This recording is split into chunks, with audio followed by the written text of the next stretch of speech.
Hello, I'm Robert Levering, co-founder of Great Place to Work Institute.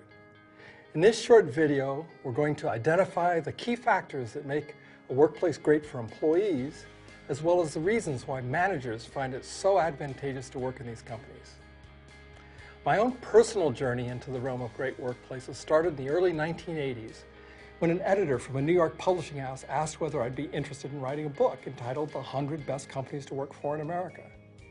At that time, I'd been a labor reporter for a number of years and had written many articles about bad workplaces, stories about strikes, union organizing drives, and lawsuits filed by employees against their bosses.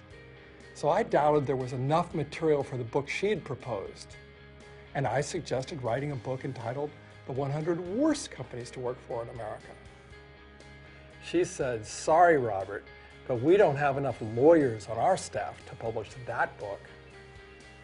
So, with my writing partner and fellow journalist, Milton Moskowitz, I began scouring the country for good workplaces. Over the next 2 years, we visited nearly 150 companies in 30 different states and conducted interviews with some 3,000 employees. What we discovered completely surprised us.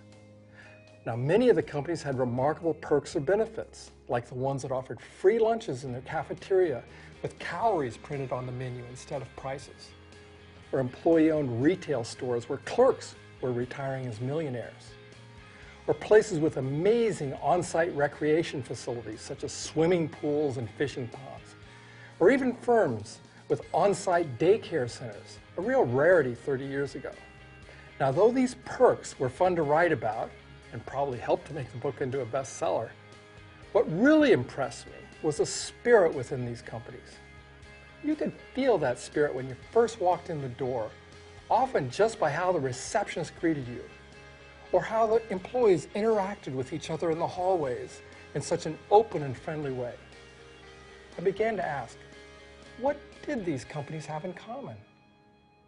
I spent the next 2 years revisiting 20 of the very best workplaces and published a book called A Great Place to Work. What did I find out? I learned that what was truly distinctive about the very best workplaces was the way in which employees and the management got along with each other. In particular, based on the interviews I'd conducted with literally thousands of people, I observed an extremely high level of trust between the management and employees. By contrast, really bad workplaces are characterized by the lack of trust. In the book, I summed up what I had found by defining a great place to work as one where employees trust the people they work for, have pride in what they do, and enjoy the people they work with. The key distinguishing characteristic was trust.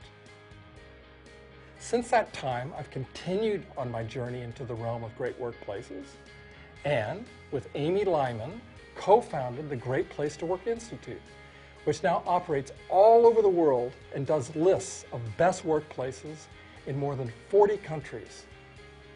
The more we've explored these organizations, the more we've seen that it's not just employees who appreciate working in a great place. Managers also report several distinct advantages. They point to 3 ways in which they are better able to do their work as managers. First, their teams can focus all their energy on achieving business objectives. People don't have the various distractions that come from a low-trust environment, such as internal politics, poor communications, or lack of clarity about goals. Second, people are more willing to give their personal best. When people feel they are safe and secure, they're more willing to give creative ideas. So innovation thrives in a great workplace.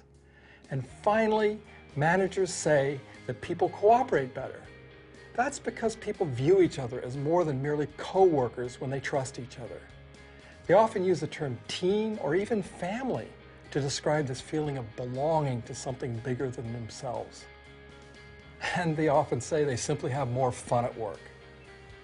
Looking at it from the manager's viewpoint then, a great place to work can be defined as one where you achieve your organizational objectives with people who give their personal best and work together as a team or family, all in an environment of trust. I hope that having a better understanding of what a great place to work looks like will help you as you embark on your journey to create yours.